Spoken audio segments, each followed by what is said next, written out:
Nakirebe. Very absurd and regrettable. More than 3 because we don't know how many yards in the chair.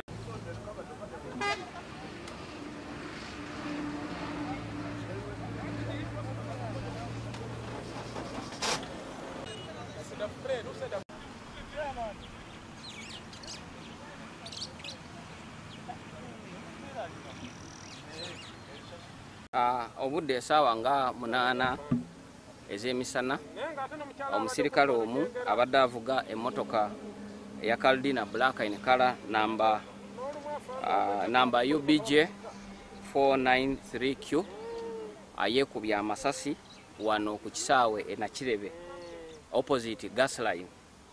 Omusirikale ono amanyiddwako erinnya lya Lieutenant Amon Ariho abadde ava ku abadde alina ekibali ekiraga nti abadde ava ku their headquarters civil engineering brigade ng'agenda Mpigi via Kampala. Olutuuse wano atuuse ku kisaawe obazanyira omupiira n'abagobamu abadde bazanyira omupiira olumaze n'aparking emmotoka ye bulungi nayekuba amasasi 3 agamujje mu nsi eno. Emabega kaawo asoose kupostinga on their group nti agenda committing a suicide. Indeed kyakoze because kino tukifunidde ku amasimu agaze gakubirwa ku simu ye nga bagamba yatugambye nti agenda committing a suicide atakikoze. So babadde bakuba amasimu ge nga tebamulaba until kwayese fene tujja netukufuna esimu eyo netutandika ku okurecevinga aga amasimu. Engineering brigade department ya UPDF Enzimbi kati sawa ya kakati omulambo gw'omugenzi polisi y'Empigi egujjewo naye nga ono yettidde bayitawo Nakirebe eyawula Mpigi ne Wakiso. Kati sawa zino polisi ya Mpigi etuta omulambo naye nga gutwala mu mokyare emulago. Manya n'eddoboozi nze Lieutenant Colonel Bob Livingstone Bampalana nga nze akomaninga gye tuyita battalion ekibinja ekyokutaano era nga headquarters zisangibwa Mbuya mu Kampala. Kati mutuntu olwaleero mbadde mpa abasirikale bange emmere kati wano nawo kaditaaki wano okumpi wano wayitawo Nakirebe mbadde nakabawa emmere nga ntwala ate Mpigi kati bwenvudde Mpigi nga nayongerayo e Katonga kati nga nfuna essimu okuva ku basirikale bange bempadde emmere emabega kubanga mbafande onagudde ekikangabwa nti kikangabwa ki nti waliwo omusirikale yekubya amasasi. Nembagamba omusirikale omu ku baffe nebagamba aze n'akamoto kabadde kaddugavu ka firida luvuddemu neyekuba amasasi. Kati neŋŋamba okay kankoma ontegeere ekituufu kyennyini kibadde ki. Kati mba nakakyusa emmotoka ne bagamba alina n'amayinja kubegabega Lieutenant. Kati nange emmotoka ngivuze bukubirire nenkomawo emabega. Kati ngenza okutuuka emabega nga poliisi yaffe eyeggwanga poliisi olwedde maze okutuukawo esirinze off the scene. Kati ninetegereza okwetegereza nga kituufu officer nga Lieutenant. Kati tubadde tukyali awo ne bakuba essimu y'omugenzi ngenza ogikwata olunangamba girlfriend we yeyisa amannya Rachel Kaihura. Nemubuuza ono abadde omuyita otya nti boyfriend. Amanya ge yaani kwe kuŋŋamba nti abadde bamuyita Ariho Amoni. Kati ekivuddemu ng'abantu bakuba amasimu bangi nabo officers. Kati office omu kutugamba nti ku mukutu gwabwe yabadde yateese ne ka post nti yagenda kwetta naye ng'ono officer Lieutenant Amoni Ariho yekubya amasasi. In fact akoseza mundi SMG agiteesi wansi wano mu kirevu n'akuba amasasi era bw'olaba wano yekubya amasasi wano ekituli kinene ekitegeeza nti yekubya amasasi agasukka amasasi 4. Kati erimu ne lifulumira wano mu maaso agamu wano mu bwenyi.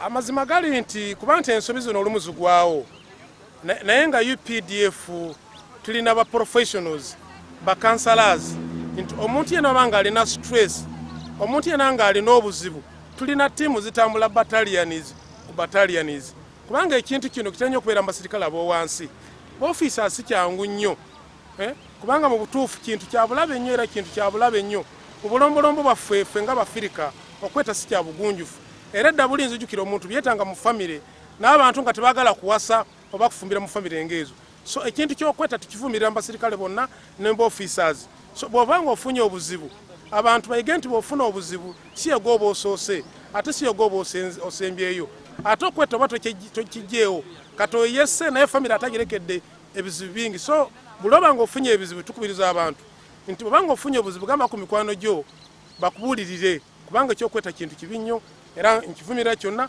nesse kuvumirira yenna. Kati omulambo tugenda gutwala Mulago mu City Mortuary bongere okugwekebejja then bajja tuwa postmortem report tujja attaching ku file naye ye ekiviiriddeko okufa kwe ayeekubye amasasi emundu ebaddemu amasasi 30 naye tugisanzeemu amasasi 25. Nkubiriza abantu nti bwe muba mwina ene problem whether ku mulimo oba ewaka tuddeyo tukole ki tuleme kutwalira ate amateeka mu ngalo gaja okulowooza nti okweta kyekikulu. Oba olina ebizibu byonna bibuulire banno bajja kuyamba okubisolovinga okweta tekisolovinga problemu yonna. Nolwekyo oba olina ekizibu kyonna whether ku mulimo oba mu kkubo oba ewaka buulirako banno so that bakisorting out.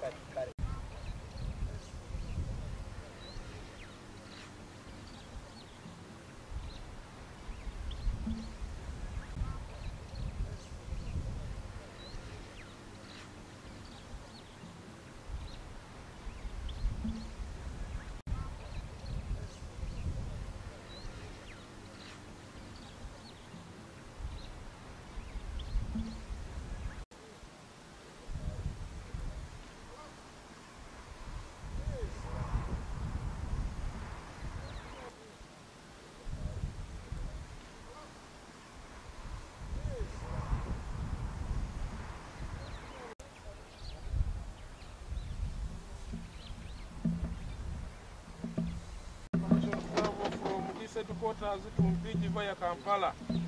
Reason for the young official. I'm going to deal with that around the sea. Kampala. Around more than 3 rounds. Because he shot himself from the chin. So the forehead is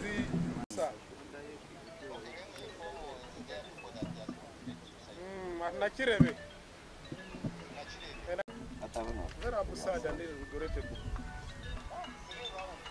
More than 3 because we don't know how many yards in the cave. Hello?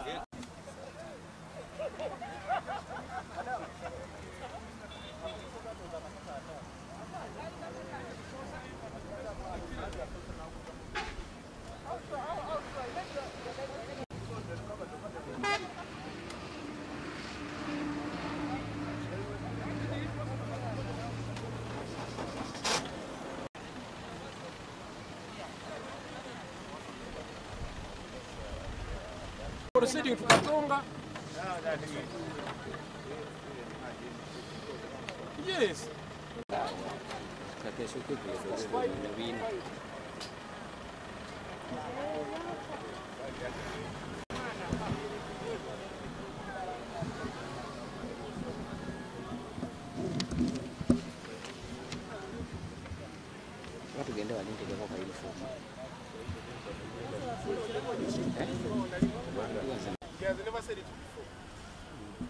And it must be somewhere in the family. Ogoberera bulungi yo ejja kisangayo.